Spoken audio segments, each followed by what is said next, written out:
Hello everyone. In this video I will go over one of the very important topics for the CKS exam, that is auditing or audit logging. So let's get started.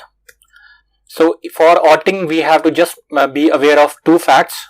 One is stages, and stages starts with request received, response started and response complete.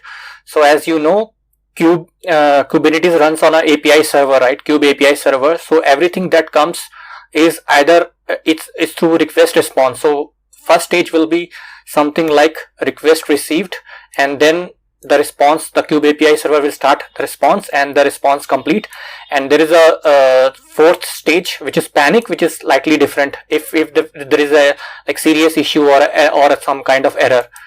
So we should just be aware about stages. And second concept that we should be aware about is audit level, or this is actually log level. So you would have known like Log4j or all kind of applications, we have log levels, right? So this is basically, there are four levels I want to explain here. Like there are four levels. Starts with nothing, like none. So this is the log level, we call it none. Second is metadata. So I have put boxes so that it starts with none and then metadata.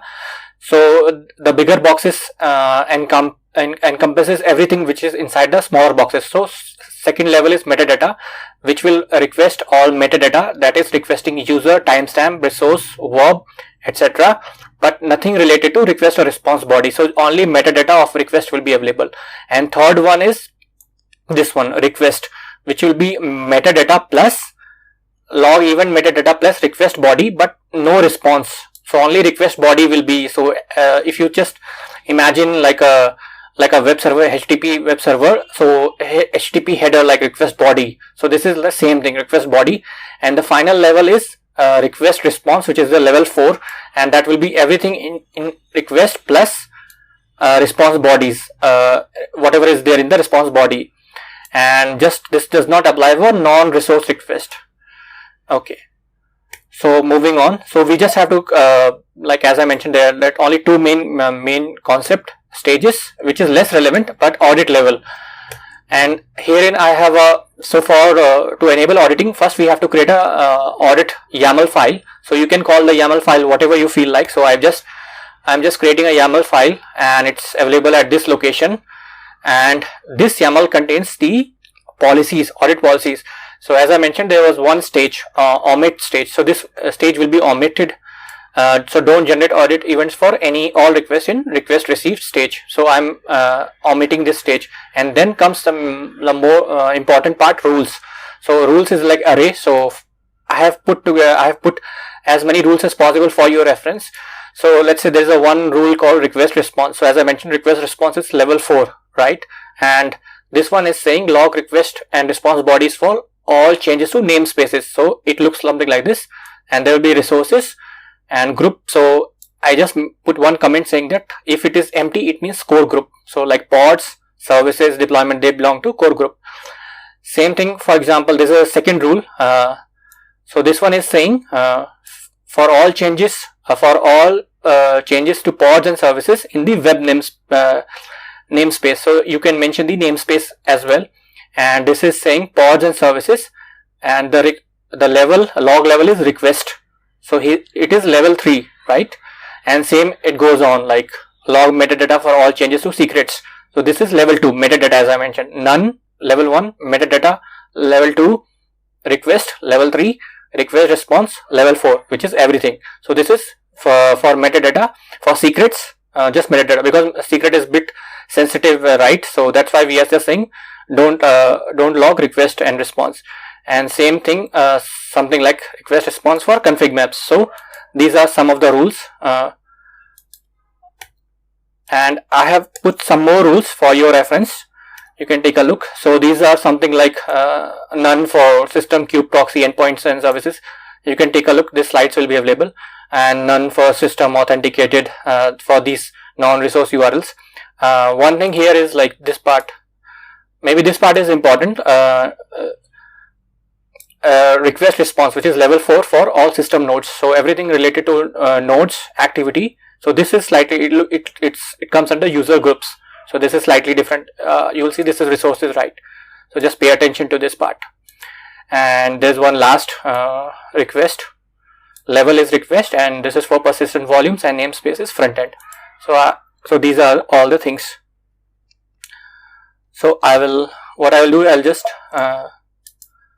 I will copy this snippet of code and go to my Kubernetes master server, and I'll paste that. So this is only half of the file, and if I come here, I can take the second half and paste it here. So my file has been saved, right? Okay, moving on.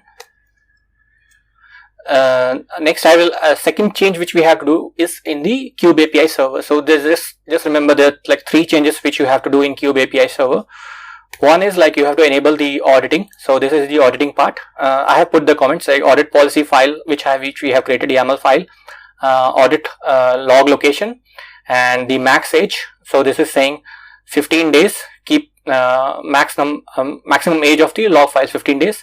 5 files, the total number of 5 files to be kept, and max size. So this is in MB, so I am saying 10 MB. And next, in Kube-API server, because this location is outside the Kube-API server, so you have to do like volume mounts in the container and the volumes. So just these changes are the 3 changes which will go into Kube-API server. So I'll perform those changes now. So I'll take this snippet of code and paste it. So okay, and first change is right here.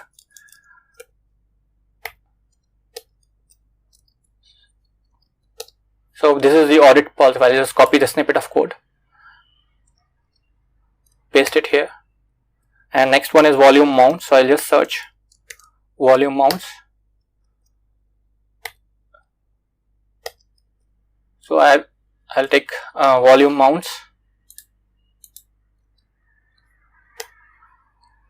paste it over here. So you can ignore this comment because this is commented, so it's okay if I copy paste as it is. Next one I have to next one I have to do is volume. So I will do one thing, I'll just delete this also. Okay, so these are my volume mounts, and next one is volumes. So I'll search volumes, and herein I just enter one line, and so herein I have to add the volumes. So I'll copy this volumes, paste it, and my volumes is added. I can remove this line, or I can keep it doesn't matter. So volumes. So all my changes have gone in, so I can save this file. So save and exit. So the file has been updated, Kube-API server, and next it will take some time to come up, and I can. So you can just do like if there is no change like syntax error or anything. So the Kubernetes API server should respond, but it may take some time. So so it will take some time. So I'll just yes. So finally all the changes have successfully gone in. That's why server has started has come up perfectly well. So I can just do a test. So I'll do one thing, because I created a rule about secret, right, auditing secret. So I will this is a test, like just to verify. So herein I am creating a secret. I am giving us some name, and then I can just check this file whether that secret can be seen or not, like about the metadata, right? So I can take this, I can copy this snippet of code,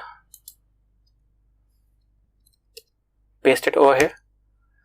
So my secret has been created, right, and I should do now. So you can see the information can be seen, like this is a JSON file.